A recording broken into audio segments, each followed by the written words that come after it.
নমস্কার বন্ধুরা, আপনাদের প্রত্যেককে স্বাগত জানাই আমার চ্যানেলে। আশা করি আপনারা সবাই খুব ভালো আছেন। আজ আবার আর একটা নতুন রান্নার রেসিপি নিয়ে চলে এসেছি। এই সময় শীতকাল মানেই তো পিঠে পুলি উৎসব, তো পিঠেরই রেসিপি একটা আমি নিয়ে এসেছি। তো আজকের রেসিপিটা হবে কিভাবে নরম তুলতুলে দুধ পিঠে তৈরি করা যায়, সেই রেসিপি আমি আপনাদের সঙ্গে শেয়ার করব। তো পুরো ফার্স্ট থেকে লাস্ট পর্যন্ত স্কিপ না করে ভিডিওটা দেখতে থাকুন, তাহলেই বুঝতে পারবেন পিঠেটা কিভাবে অনেকক্ষণ পর্যন্ত, মানে পরের দিন পর্যন্ত নরম তুলতুলে পাবেন। পিঠেটা কিভাবে রাখবেন সেই রেসিপি, তো তার জন্য কিন্তু আপনাকে পুরো রেসিপিটা ভালো করে ফলো করতে হবে, পুরো ভিডিওটা। তো প্রথমেই আমি পরিমাণ মতন জল ফুটিয়ে নিয়েছিলাম। টকবগে ফুটানো জল লাগবে, কিন্তু ফুটিয়ে কিছুটা পরিমাণ 1 গ্লাস মতন জল আমি তুলে রাখলাম। এবার তুলে রেখে এই কাজটা করার জন্য কিন্তু দুজন লোক লাগবে, মানে একজনকে নাড়তে থাকতে হবে আর একজন কিন্তু দেবে। তার জন্য আমার হাজব্যান্ড কিন্তু এখানে আমাকে হেল্প করেছে। তো আমি দিচ্ছিলাম আর ও এদিকে নাড়ছিল। তো কন্টিনিউয়াসলি নাড়তে থাকতে হবে।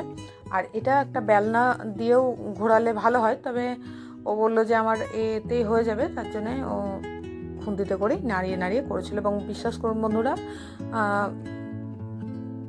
পিঠেটা এতটাই নরম হয়েছিল, তুলতুলে হয়েছিল, মানে না করে দেখবেন তবেই আপনারা বুঝতে পারবেন। কিন্তু দুর্ভাগ্যবশত আমি ভিডিওটা লাস্ট টাইমটা আপনাদের দেখাতে পারবো না, কারণ আমার ততটুকু সেই ভিডিওটুকু আর কি করা হয়নি। তো কিন্তু এটা দেখেও আপনারা এই প্রসেসটা ফলো করলেও কিন্তু আপনারা বুঝতে পারবেন যে কিভাবে করতে হবে এবং কিভাবে নরম তুলতুলে রাখা যাবে।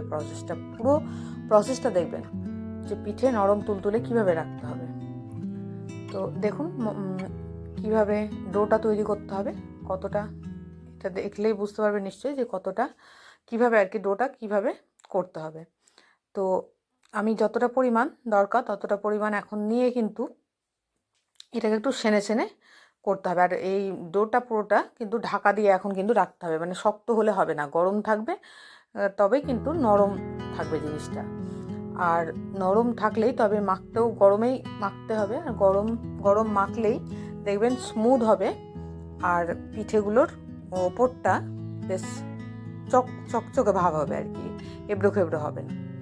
তো দেখুন গরমেই কিন্তু অল্প অল্প করে আমি নিচ্ছিলাম। আর আমি নিইনি, মানে আমার হাজব্যান্ড প্রথমে মেখে দিচ্ছিল, তারপরে কোন সময় আমিও করছিলাম, মানে দুজন মিলেই করেছি আর কি।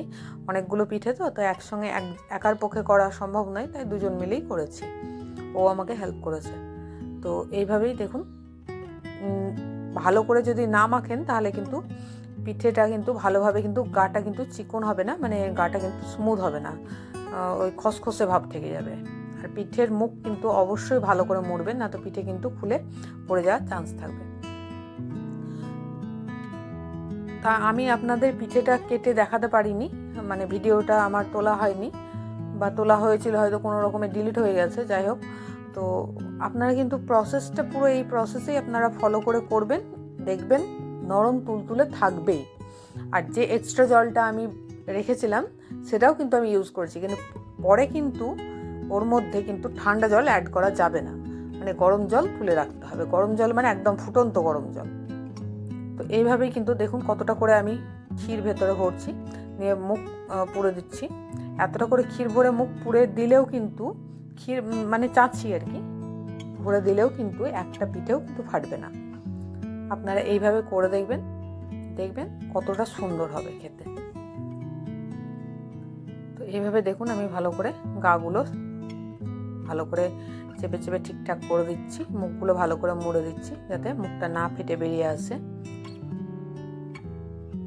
তো এইভাবে আমি কিন্তু সব পিঠেগুলো বন্ধুরা দেখুন বানিয়ে নিয়েছি। দেখুন সব পিঠে আমার কিন্তু বানানো হয়ে গেছে, কিছু কিছু গোলও তৈরি করেছি।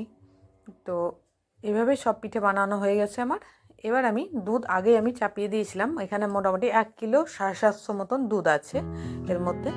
তো এই দুধটা আমি আগেও একবার ফুটিয়েছি, এখন আবার গরম আগে থেকে আমি ফোটানোর জন্য বসিয়ে রেখে দিয়েছিলাম, কারণ ফুটন্ত দুধ না হলে কিন্তু পিঠেগুলো দেওয়া যাবে না। যখন দুধ ফুটবে টকবক করে তখনই কিন্তু পিঠেগুলো আস্তে আস্তে কিন্তু এর মধ্যে ছাড়তে হবে।